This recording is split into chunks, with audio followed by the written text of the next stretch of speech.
how should we be moderating our behaviour? You know, the founder of the Zoe COVID app said people should work from home, don't go to a party if you've got a sniffle. Is that right?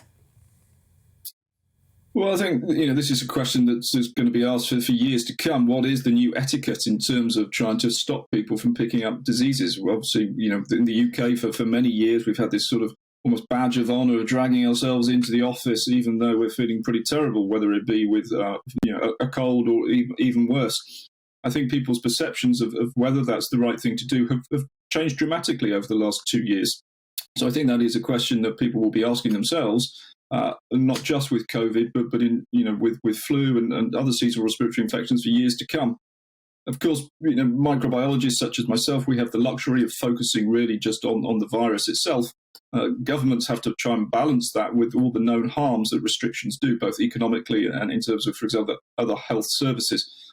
So it's not an easy decision to make, given that we don't actually know what the consequences of this particular variant will be. I mean, a lot of this is personal responsibility, isn't it? And we're being told to be cautious. So how do you interpret that? Well, being cautious, again, it means so many different things to different people. Personal responsibility requires people to weigh up the risk that they see being posed by this variant and COVID in general. And people will come to very different conclusions. We've seen that with mask wearing. So unfortunately, we're going to have a very fragmented set of responses by different people if it's left down to individual personal responsibility. And if it ends up that we do actually need to worry about this variant and really need to suppress it, then that fragmented response is not going to be effective, I'm afraid.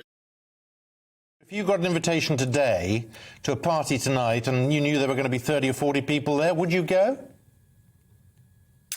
To be honest, my personal view is yes at the moment.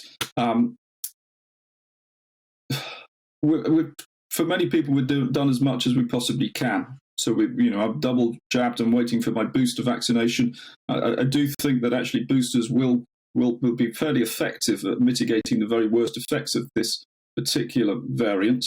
We've seen that with Delta, even though it's more infectious. We see some drop in efficacy in terms of actual infection, but again, the really serious manifestations, which is prevention of serious disease, boosters appear to be very effective. I expect to see that continue even against Omicron. And so again, it's that case of, well, if we're doing all that we can, how much longer can we go on, keep responding to this with the draconian measures? I do think that some time ago, at least with Delta, we may have to reappraise this. We reached the tipping point where restrictions were actually causing more collateral damage than actually COVID itself was, and that's not sort of losing sight of the fact that people are still dying of COVID. I mean, it's a lose-lose situation.